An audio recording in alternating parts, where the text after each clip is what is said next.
নমস্কাৰ এযোৰ কাপোৰ এম্ব্ৰইডাৰী কাপোৰ হেণ্ডমেড মিক্স পাটত হয় এযোৰ পেকিং কৰিবলৈ লৈছোঁ তাৰ আগতে আপোনালোকক মই এবাৰ দেখাই দিওঁ গোলাঘাটৰ বাইদেউ এগৰাকীয়ে মোক অৰ্ডাৰ কৰিছিলে এই বুটাটোত মই আগতে দেখুৱাইছিলোঁ এযোৰ কাপোৰ কৰিছিলোঁ খুব পচন্দ কৰিছে বুটাটো সেইকাৰণে এযোৰ তেওঁ বনাই দিবলৈ ক'লে ধুনীয়া চিম্পুলত এইটো চি গ্ৰীণত আছে চাওকচোন এনেকৈ মই লেচ লগাই দিছোঁ আৰু দহি বাতি দিছোঁ খুব ধুনীয়াকৈ আঁচলটো এইটো থাকিব আঁচলটো এইটো হ'ব তেওঁ চিম্পুলতে দিছে আগফালে মাত্ৰ 4টা বুটা দিছে আৰু বুকুত পৰাকৈ এনেকৈ মই দুটা বুটা দি দিছোঁ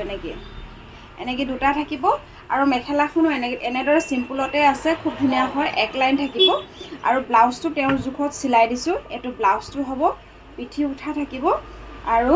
34 সাইজৰ হয় আৰু এইটো হাতত এনেদৰে অকণমান সৰুকৈ দি দিছোঁ খুব ধুনীয়া লাগিব পিন্ধিবলৈ আৰু অৰিজিনেল কালাৰটো বহুত বেছি ধুনীয়া হয় এইটো বনাই দিছোঁ আপোনালোকেও যদি এনেদৰে অৰ্ডাৰ কৰি নিজৰ সাইজৰ মতে ব্লাউজ চিলাই ৰেডি কৰি দিব মানে লাগে তেতিয়াহ'লে মই কৰি দিব পাৰিম কাপোৰযোৰ খুব মৰম লগা সেইকাৰণে আপোনালোককো এবাৰ শ্বেয়াৰ কৰি দিলোঁ দেখুৱাই দিলোঁ যদি আপোনালোকে বিচাৰে তেনেহ'লে ল'ব পাৰিব থেংক ইউ